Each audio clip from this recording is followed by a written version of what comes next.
Embryo donation for reproductive purposes is becoming a more and more popular treatment, and there are several reasons why this is the case. The main advantages are that there is no waiting list.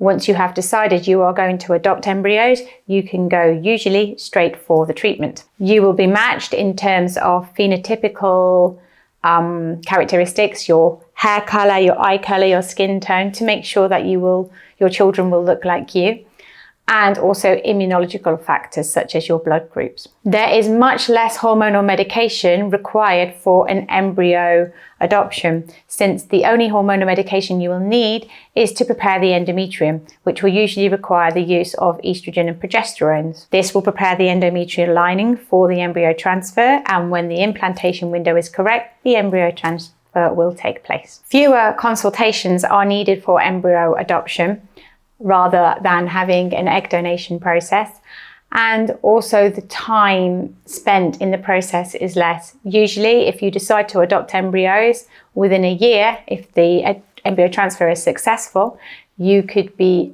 the proud parent of your newborn baby. Perhaps the biggest advantage in the cost.